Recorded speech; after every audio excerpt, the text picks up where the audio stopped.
ആൻഫീൽഡിൻ്റെ പുൽമൈതാനങ്ങളെ ചുവപ്പണിയിച്ച ആ ഈജിപ്ഷ്യൻ രാജാവ് ഒടുവിൽ പടിയിറങ്ങുമ്പോൾ ഫുട്ബോൾ ലോകത്ത് ഒരു യുഗത്തിനാണ് അവസാനമാകുന്നത്. 2017 വെറും ഒരു സാധാരണക്കാരനായി ലിവർപൂളിൻ്റെ മണ്ണിലേക്ക് നടന്നു കയറിയപ്പോൾ ആരും കരുതിയില്ല അദ്ദേഹം അവിടെ ഒരു സാമ്രാജ്യം തന്നെ പണിതുയർത്തുമെന്ന്. 1 സീസൺ വാറണ്ട് എന്ന് വിളിച്ച് ലോകം മുഴുവൻ പരിഹസിച്ചപ്പോൾ നെഞ്ചുവിരിച്ച് നിന്ന് ഓരോ വർഷവും അദ്ദേഹം അത്ഭുതങ്ങളുടെ പെരുമഴ തീർത്തു.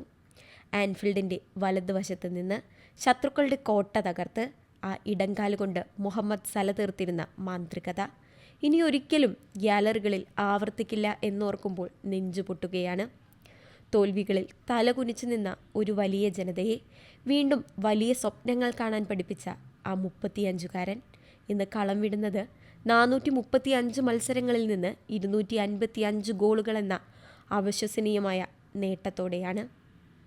4 തവണ പ്രീമിയർ ലീഗിൻ്റെ സുവർണ പാതുകം നെഞ്ചോടടുക്കിയ ആ വേട്ടക്കാരൻ ക്ലബിൻ്റെ ഷെൽഫിലെത്തിച്ചത് 8 വലിയ കിരീടങ്ങളാണ്.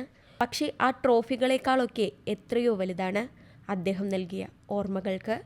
ആൻഫീൽഡിൻ്റെ ആത്മാവ് പറിച്ച് പുതിയൊരു തീരത്തേക്ക് നടന്നു നീങ്ങുന്ന അദ്ദേഹത്തോട് ആരാധകർക്ക് പറയാൻ ഒന്നേയുള്ളൂ: നന്ദി സല.